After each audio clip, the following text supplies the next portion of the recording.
US President Donald Trump is turning up the pressure on Venezuela's Nicolas Maduro. In a television interview this morning, Trump warned that sending troops into the country is an option. Pressure is coming from Europe too. France and Austria have said again today they'll endorse self-declared Interim President Juan Guaido if Maduro doesn't call elections before the end of the day. Other countries are expected to do the same. In Venezuela, both sides held mass rallies. Well, for more, let's go to our correspondent in Caracas, Oscar Schlenker. Oscar, thanks for joining me. US President Donald Trump has said that sending military to Venezuela was now an option. How will that go down with the Maduro camp? Well, we have seen that Maduro has been leading military exercises in the past week.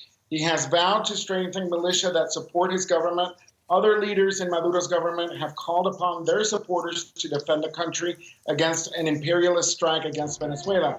Now, the opposition has seen this as a show of power in front of the nation to demonstrate Maduro has control over the military, because in the past year, we have seen small revolts from the military against Maduro, and yesterday a division general in Venezuela's aviation deflected against what he called a dictatorship. We saw later other active members follow suit. So what could happen if there is an American military intervention depends on how strong Maduro's grasp of the military actually is. Because if what we saw yesterday from some of the military continues, this could lead to a domino effect that could oust Maduro in the following days. Otherwise, we could see clashes, which is something nobody wants. But US intervention would be good news for Juan Guaido and his supporters now, wouldn't it? Well, from Guaido's camp, we have heard little about their support for an outside intervention other than the humanitarian aid for food and medicines he is asking the US to send to Venezuela.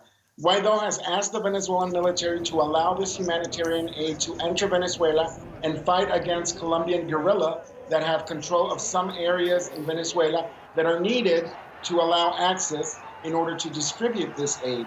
He also said that there will be gathering centers in Colombia and Brazil. Now, we have seen in social media videos of tanks and military heading to the border of Venezuela, raising people's alarm about military intervention or a corridor to allow aid to enter Venezuela.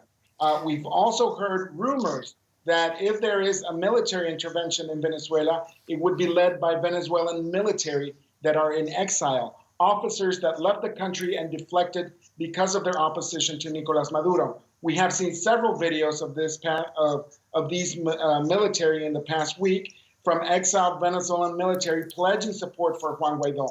But as I said, these are rumors, and it all depends on how strong Maduro can hold the support of his ranks. What does this latest development mean for the bigger picture in Venezuela?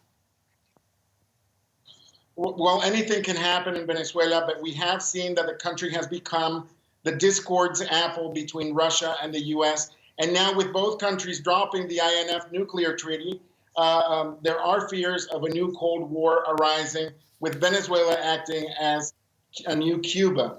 Obviously, that's something nobody wants, and there's a lot of people putting hope in that Juan Guaido can regain power of the country in the constitutional way and not through means of force.